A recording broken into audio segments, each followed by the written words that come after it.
наши студенты, уважаемые преподаватели, уважаемые сотрудники и, конечно же, наши ветераны.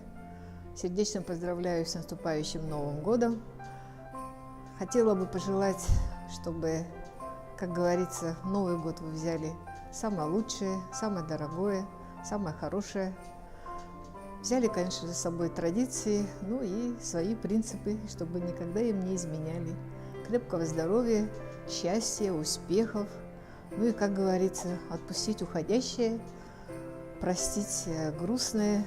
Ну и, конечно же, встретить Новый год с хорошим настроением, оптимистично.